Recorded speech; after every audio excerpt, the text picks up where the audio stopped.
Good morning. Morning, guys. Welcome to WRME Live. I'm ready for fall. It's a bit hot, but that is my existence. I love that I think you guys know I had COVID, and I think you know that I've been cold ever since, which is anomalous. I've always been one of those generators.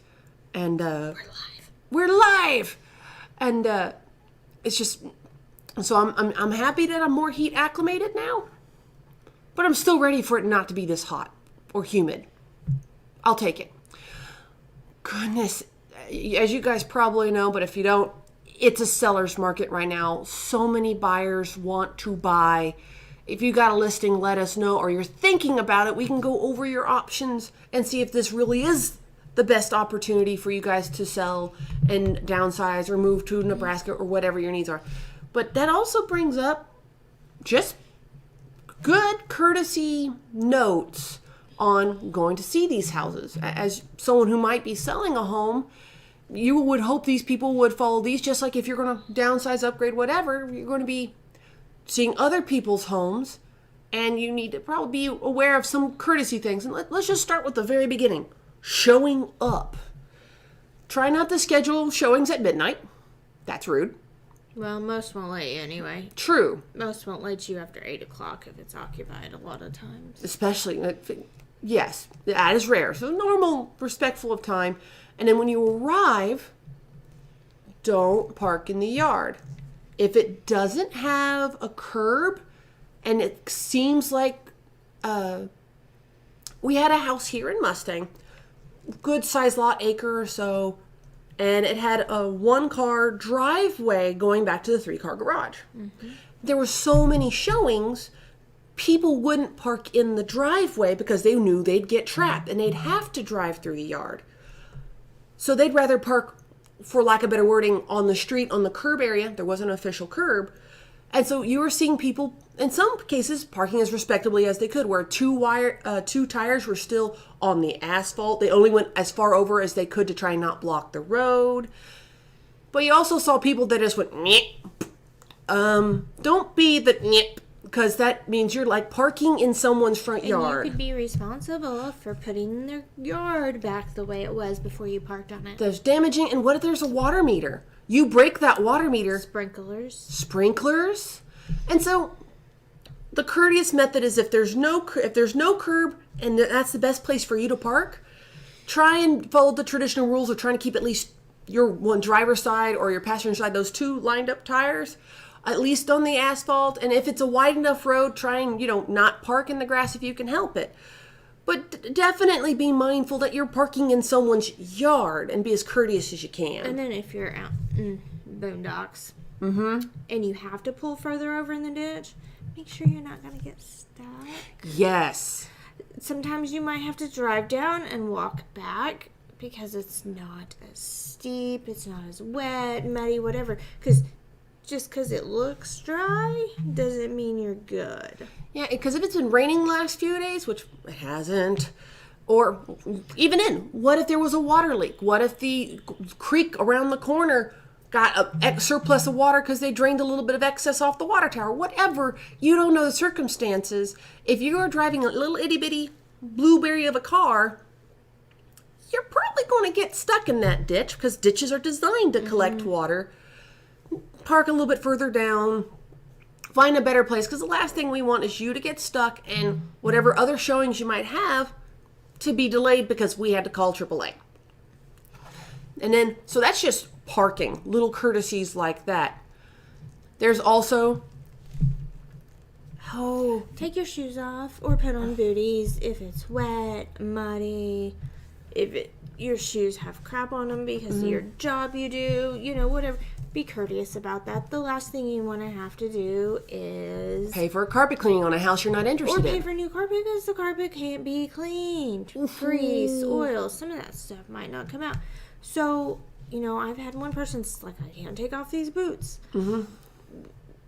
Grab some booties, grab some Walmart sacks, whatever. Something. We just need to protect the flooring. And there's some houses that tell you to do it. But on a general rule, I walked in once. It was raining. My shoes were soaked. I took off my shoes, and they're like, "Are we good?" I'm like, "As long as yours are dry, I'm going." My socks are wet. It's been one of those days. And it's a good practice that if you are wondering if you or should or should not take off your shoes, watch your realtor.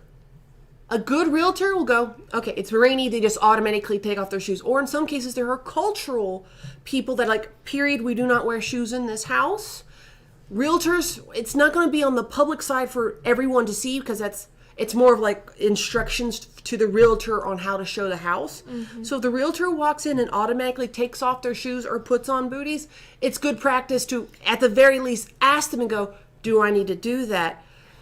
I would hope they would tell you, but sometimes we get busy. You get busy. And this way, you just copy the realtor or use that as a sign to ask if you, I'm sorry, my boots are tied on real tight. I really can't take them off. Is there a Walmart sack I can use? Same thing if you walk into a door and it's locked. When you come in, lock it. If it's not locked, a lot of people don't lock the door between the garage and the house because that's how they get in. Yes. Don't lock it. There's nothing worse than having to go back and let a client in because somebody locked the garage door on them or somebody left the door open. So when we go behind you and we're checking doors and everything, there's a reason for that. We want to make sure this house What was is locked safe was locked and what was secure. unlocked was unlocked unless we have good reason. Like windows should not be left unlocked unless I have a note from the listing realtor, leave this window, and that'd be secure, not public knowledge, just between realtor to realtor.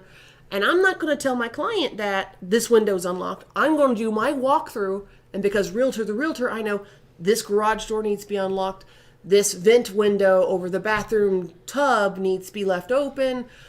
That's between realtor to realtor, and it's a normal security process to respect that and make sure everything is secured as they've requested or to the minimum. Same thing with cabinets, closets, stuff like that. Open, look at it. Don't go through them. Don't open dresser drawers. Don't open personal cabinets, stuff like that. If it's attached, kitchen cabinets, you're going to open and look at the size of them. Bathroom cabinets, same thing. Pantries, whatever. But don't walk over to the dresser and start opening their dresser drawers. Because the dresser's not staying with the house. Right. And it's none of your business. You would have a downright conniption if you came in and found your Aunt Edna rummaging through your sock drawer. Same with kids. If you got kids, keep them with you. Make sure they're not touching. Kids are curious, getting in things. If you get mad at your Aunt Edna for doing it, you probably don't want to be doing it to the house you're checking out to buy. The dresser's not staying there. The pantry is. Check out the pantry. Normal courtesies, and we get curious, we get silly sometimes, but you just got to check that because this is someone else's house. So shoes, closing doors, making secure, and if you someone buying a house, if you accidentally locks something and you remember afterwards, let the realtor know. So we can contact or go check it ourselves so we can make it right. I accidentally locked the garage door behind me and I don't think it was supposed to be locked. It was unlocked when we got there. And when we got there as the realtor, it was already locked because of whatever reason. Let us know because we're here to smooth that out and make it right. Because accidents happen and it's so easy to hit the push button on those little bathroom door. And I accidentally locked the bathroom door. I will let the agent know that is going to be an issue because there's a litter box in there and we'll get it figured out. But I don't think anyone's going to get in trouble for accidentally locking a knob on a bathroom, but the courtesy is much appreciated if you let us know a human moment happened. Let's correct it real quick before it comes a problem. I'd rather have another agent call me and be like, my clients think they left the door open. I thought I locked it after them, but one of them went back over there. I'm so sorry, and I went and checked. I'd rather have to go check and it be locked than them not call me and it be unlocked. Especially in vacant houses. Oh gosh, yes.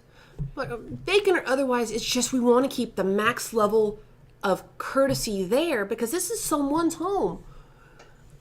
It could be yours, could be someone else's. It doesn't matter. My job is to make sure that investment, that important chunk of your life is protected in what ways I can. And so, also if you notice a defect. I've walked into a storm glass door shattered. nobody had told the listing agent. I called right then, took a picture, texted her a picture, and called and let her know. No. Because life happens. Maybe it's a vacant house and a hailstorm happened and the hail hit it just right to break that. Roof's fine, everything's fine, except for that glass. Listing agent hadn't had a chance to check because they're dealing with their own hailstorm damage, and you happen to have that first listing of the day. Cool, let me know. I will let them know because we want that home to be as protected as possible. Even if it was truly nothing malicious, just life happened. I've also found a door unlocked during showing, called the listing agent, let him know it was unlocked, and I locked it back, and the house looks secure, but they might want to go and do a walkthrough because I wasn't sure of the condition of the house. What was there, what shouldn't have been Right. there, weird things like that. But we'd rather keep, again, beating this into you, max level courtesy we can give you guys for as someone who's selling their home or someone that's trying to buy a home. Same thing with our clients. A lot of times our clients are in front of us and we're following them around. Mm-hmm. If they notice a door is unlocked, tell your agent, say, hey, this door was unlocked. I'm not sure if it was supposed to be. Let your agent know. We don't always get to the door first. We don't always, And some agents will lead people through, some people follow behind. We are supposed to stay with our clients as they go through the house, but some people have slightly different strategies Right. to try and give them a little bit of I like privacy. to follow if I can to let them see the rooms first. That and gives them walk some in. privacy and prevents it from like, look, I'm amazing. There's this. No, it's you need to see the home. You need to embrace it. But everyone has a different strategy and whatever works best for them. But we're still gonna be with the client. We just might have a little bit more gap or let them open the door first. At least as far as like closet, Right. bathroom. Well, we're clearly going to be the first one opening the front door. It's so many things, so many things. Talk to your realtor, talk to us. There's so much we can be going over, and this is just kind of a skimming of courtesies and things to keep in mind as you are either selling your house or buying a house. And anything else you can think of? I'm suddenly drawing a blank. Just treat it as you would want somebody to treat your property. I would suggest you treat it a little bit nicer than you would want people to treat your property. It's just good practice. Yep. It's hard to make friends when you come in and just throw your muddy boots on the floor, and I know people. Or you drive through their yard. Yes. And you want them to be your friend if you want to buy their house. At least loose acquaintance while you're going through the process. It needs to be an amicable agreement. Okay. We've talked a lot. Anything else? Nope. You can comment. Comment. Send us an email. Message us. Message us. Let us know what kind of stuff you want to hear from us. Yeah. Or if you want us to come check out your local eatery, because I would love a good excuse to eat ice cream. But I'm doubtful. Okay, well, thank you guys for joining us on WRME Live, where we do real life, real world real estate every day. Bye.